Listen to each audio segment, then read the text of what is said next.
I saw a nice cartoon. Really kind of hit home, you know. It was by Toby Morris. Pencil Sword number 10. And, there's basically Richard and Paula. Richard's parents do pretty good. Paula's parents don't do so good.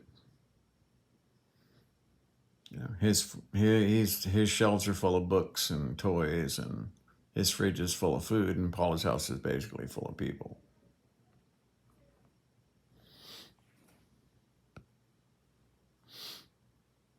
Richard's parents, when they'll do anything for their kid, and they have the means to do so. And Paula's parents, they'll do anything for Paula too.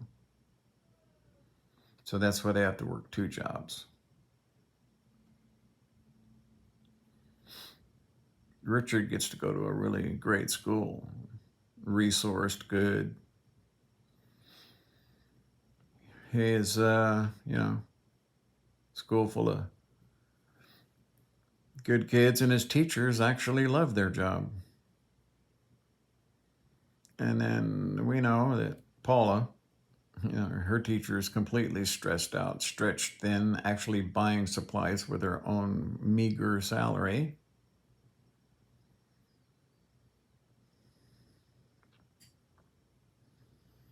So when Richard gets a B plus, they say, a B plus, oh dear, we need to get you a tutor. But a B plus from Paula is like, hey, not bad.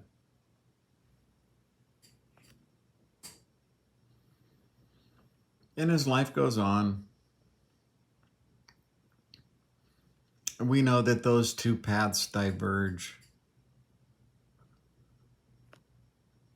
until pretty soon, over a long enough period of time, these fucking billionaires actually start to believe their own bullshit, that they're better, that they deserve to be on top because they're superior to the tripe that lives below them. You see, this is why no billionaire has ever taken $50 billion, converted it to cash, and then split it between every state for homelessness, and then still had $100 billion to retire on. Now that would make you a person that people would look up to, admire, and set an example and possibly embarrass other billionaires to do the same. It's called sharing the wealth. You are your brother's keeper. And when you have a disgustingly horrifying amount of excess, really caused by market, not by actual value, you shouldn't waste that on yourself or ego. You see, in the end, the guy ends up saying, less whining, more hard work, I say. I'm sick of people asking for handouts. No one ever handed me anything on a plate. And here's Paula holding some oysters, serving them on her second job to Mr. Dickhead.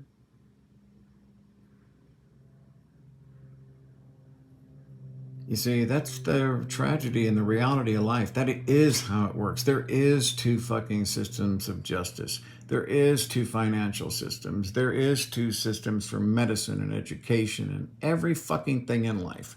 There are two systems. Anyone who thinks that there isn't doesn't live in reality.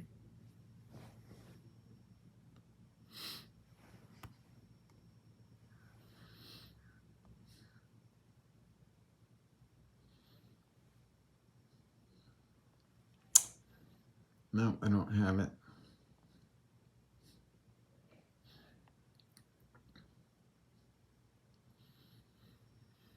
It's the Woodrow Wilson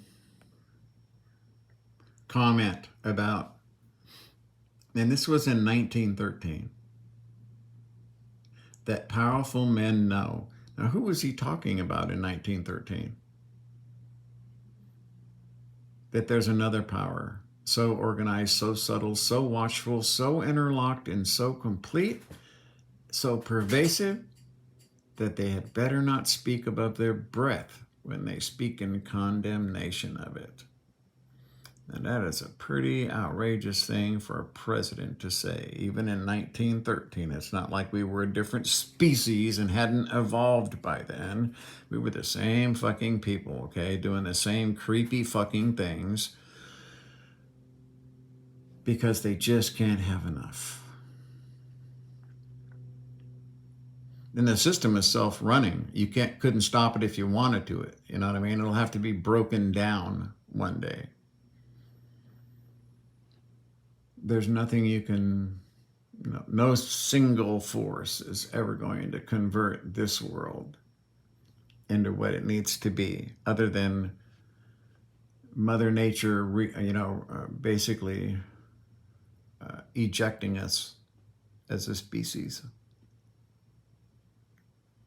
Pretty soon there's plastic in everything. Your food on the top of Mount Everest, it's in your favorite seafood. The ocean's full of it. The world's full of it. That's why they didn't do tag-ins. Do you remember when the FBI and the military wanted to put what they called tag-ins inside of explosives when they were manufactured, so that these little tag-ins could be identified at a crime scene and it could be traced back to the person who bought that explosive?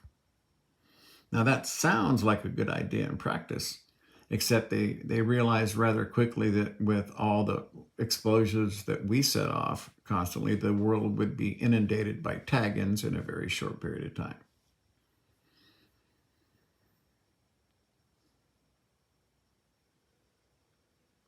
There are at least some companies now making roads and putting plastic, taking the non-recyclable plastics and adding them to the asphalt mix, and that seems to be working quite well. Works really good in India.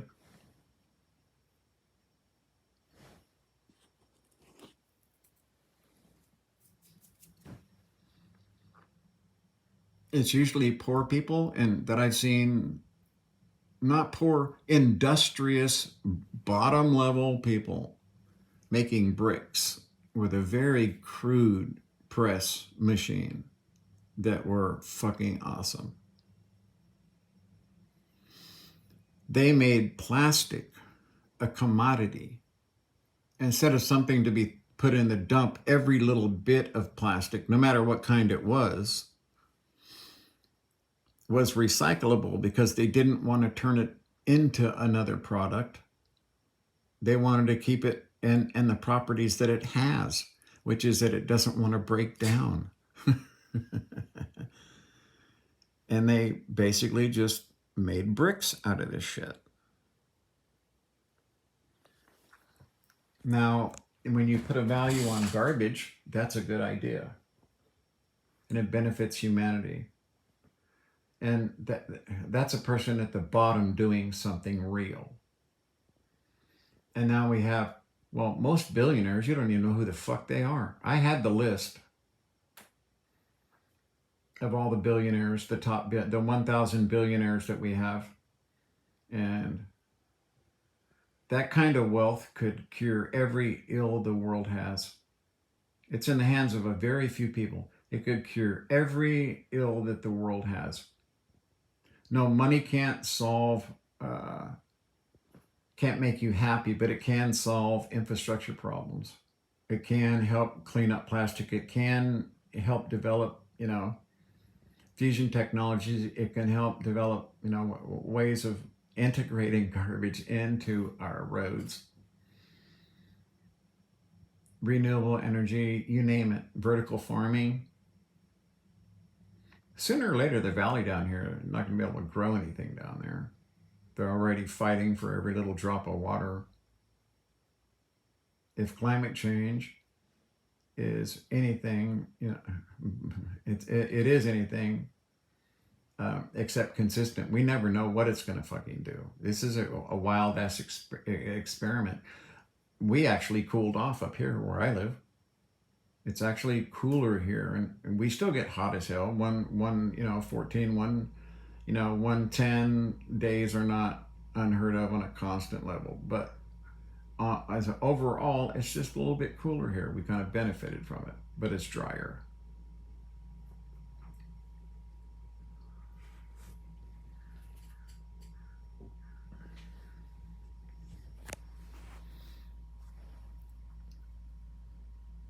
How popular would you be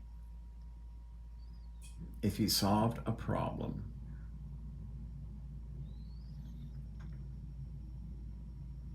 that actually helped people that were under people that you definitely wouldn't go to lunch with? You know what I'm saying? Some guy who hasn't changed his clothes in 3 months because it's the only set of clothes he owns. Probably only washes it when he gets to jump in the river now and again, or wash off with a hose. What does that guy have? See, human dignity demands that we help that person. They're obviously incapable of helping themselves. There's no need to explain. There's no fucking reason to explain why. We don't ask billionaires to explain themselves. There's two systems for everything, and we need to blend them together and make it fair, so that if we have homeless people, they're not lifeless, that they have hope, that there are facilities that are well funded that can help you get your driver's license back, pay off all those old tickets. See, people get into a homeless position, they get involved in the court system, and it traps them. They get trapped. They have no way to turn. They don't go to court because they can't pay the fucking fine. They don't want to go to jail.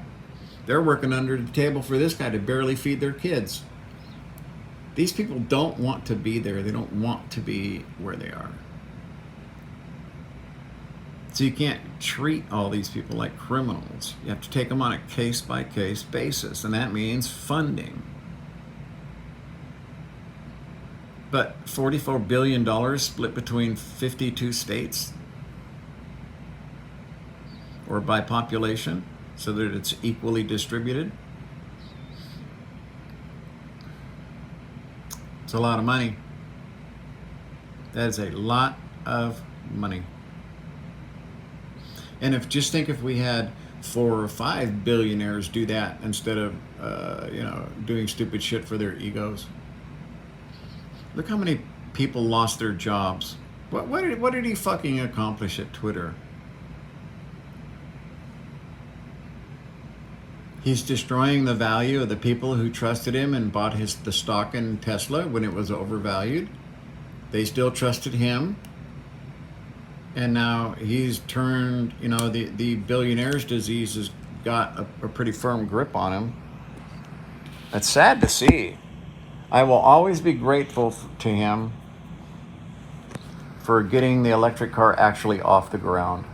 It really wasn't off the ground until Elon Musk made it. He forced it into existence and into the mainstream. He forced it.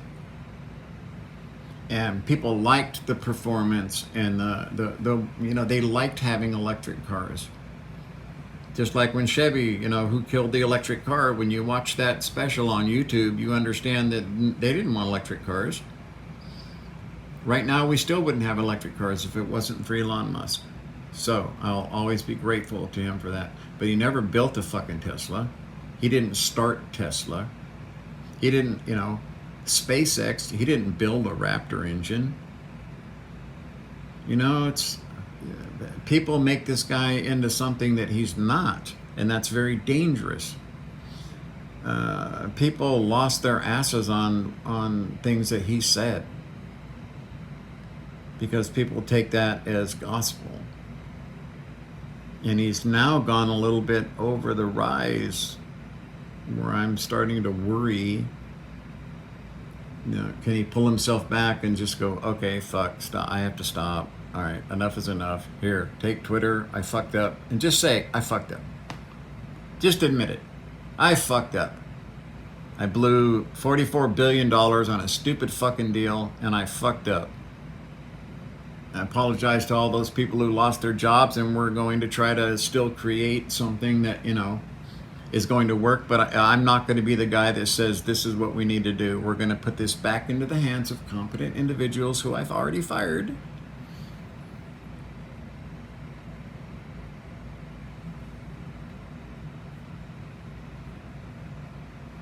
See, it's that group that doesn't want it to change.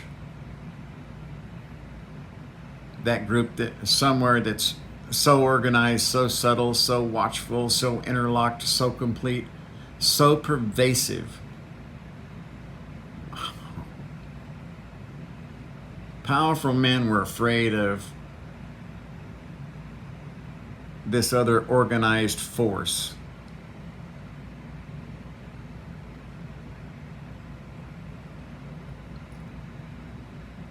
Yeah. See, it's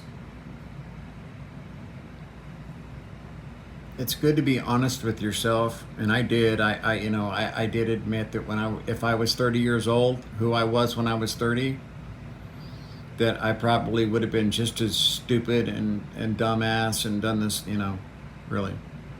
But he's not 30.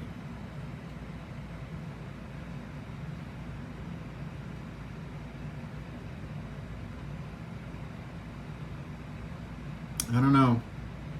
I don't, if there's going to be a sociological change, if there's going to be a societal change on a scale that is large enough that we go, okay, the world's in serious trouble, and we need to stop right now all this other bullshit and get along and fix the world, or we'll become extinct. Now, I've heard it numerous times stated exactly like that by brilliant scientists, and that's all they do all day long is sit around in think tanks and think about this shit. And it's terrifying.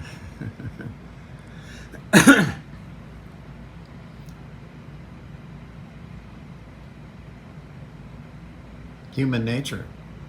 See, he wanted to be famous. He wanted to be the man. He wanted to be it. He wanted to be the one everyone was talking to. Look, I got the most subscribers. Look, I'm putting things in space. See, the guy, he's willing to take a risk and put his money where his mouth is. That's what he's good at. But it's all the engineers that he hired that did all the work,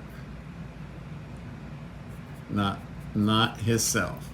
And he kind of thinks and believes and acts as if he was it. He created it all from his own mind. And lately it's been getting pretty bad. He just keeps stepping in it and stepping in it and stepping in it. Donald Trump, he should symbolize the two systems of justice in America. If any of us down here in the bottom 99% had committed as many crimes, as many times, as many bankruptcies, as many, if we lied to federal prosecutors, if we lied to the IRS, we wouldn't be able to see, oh, well, that's just a clerical error by someone I don't know, and just go on about your business playing golf. Do you think that would fucking happen? Hell no. They'd seize your house, they'd seize your car, you'd be in fucking jail. It would all be over. There's no fucking around. And then, Elon Musk is the one where, listen, these tech billionaires can really fuck shit up. because they're human and they don't understand they are. They think they're better than us. And we know we make mistakes all the time. The trouble with a billionaire is they can't afford to make mistakes. They will literally fucking throw $44 billion down the goddamn shitter before they admit they made a mistake. He should have settled. I think it was $1 billion clause. He was going to lose $1 billion if he didn't buy Twitter. Big fucking deal. He should have bit the bullet, paid him their fucking money, and got out. But he didn't want to admit he was a loser. So it's at 167 and when he at 44 billion, and it was like, you know, $67 or something fucking stupid, you know, when it closed after his purchase. It was stupid. He lost $20 billion right there. It was stupid. I don't know why he didn't, you know, if he's so smart, he should have just said, fuck it, I'm out of here. I'm gonna, you know. Reminds me of the guy in Las Vegas that you see hitchhiking out of town. They've don't even have their wedding ring left. They've hawked their watch, the car, everything. You know, the wife doesn't know that he sold the house. I mean, I've seen guys just go nuts because they can't stop. And that's kind of like this billionaire disease is. They get it and they can't stop. They don't know what to do to satisfy that hole that's in them. And I can tell you that is missing love, man. That is love, not where it's supposed to be. And if you would have taken all that fucking money, if you know, especially if you would have done something like, okay, you know what, fine, I'm gonna take this billion, here's your fucking money, the deal is off. But I'm going to take the other $43 billion and I am going to solve the homeless crisis in America, and put yourself to work doing that, you would have had the whole fucking world behind you. Everyone would have been looking up to you. You would have been the man that you want to be. But see, the only way to be that man is to have a big fucking heart and have love for your fellow man. And everyone will look up to you and respect you. Use your wealth for something other than, you know, SpaceX is a good deal. Look, we need it. National defense, telecommunication, we need it. Okay, yes, thank you very much. And we're glad you're not running it right now.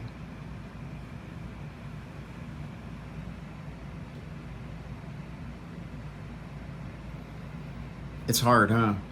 It really is, because see, the answer is so simple that the assets are sitting there. These billionaires have these assets. But it would be un-American to say, okay, well, we're seizing all your fucking money and dividing it up. But you see, that's how they try to portray fairness. That's how they try to portray them being the victims of some communist plot when you want to take their money. No, what we're saying is that you can't increase your value by $500 billion and not pay any fucking tax because you didn't work. Fuck you. You're going to be just like the guy who cashes his check, you know what I mean, at his second job at McDonald's, and he looks at his check and he knows how many hours he worked and he goes, fuck. We want you to be just like us. In which case, billionaires wouldn't have to be magnanimous. Right? We wouldn't have to rely on their humanity and their humility and their big hearts full of love for their fellow man. We wouldn't have to fucking rely on that. Because they're never going to do it. Please understand that. They're never, ever going to fucking, you know, be those kind of people. It's never going to happen. Okay, I feel better. I got that off my chest. It just drives me crazy. It really does. It literally fucking disturbs me to know that the answers and the solutions are there.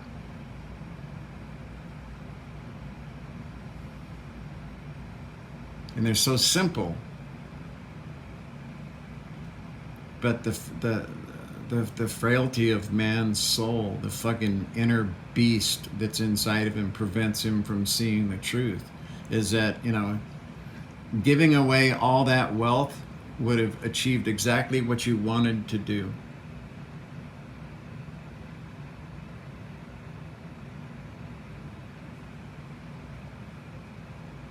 What can I say? Simple economics, human nature. Add those two things together, you got hero. Hero goes down in history as one of the most magnificent people ever because they started a trend of billionaires actually converting their wealth into spendable dollar fucking bills and giving to the people who need it, and not all of these philanthropic organizations that are supposed to be managing these funds.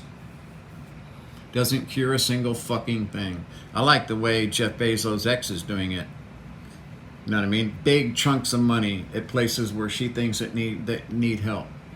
Big chunks. It's awesome. Good job, McKinsey. All right. I think I've had my rant for the day. I do feel better after just talking about it and getting it off my chest. I need that. I do appreciate especially the people that make it through a full video. And I watch videos of people just like me, and I watch them to the end, and I know exactly what they're feeling, that they're now relieved that they got to get it out, talk about it. It's a therapy session, you know what I mean? Usually I'll tell people don't worry about watching this video because it's not something I haven't made 50 movies about. Movies. That's funny. It's because reality doesn't change. The situation doesn't change. The reasons don't change. The problems don't change. The solutions don't don't come forward. It's just, and it's so simple. That's what hurts. It's so simple. The truth is so easy to see, So thanks for listening.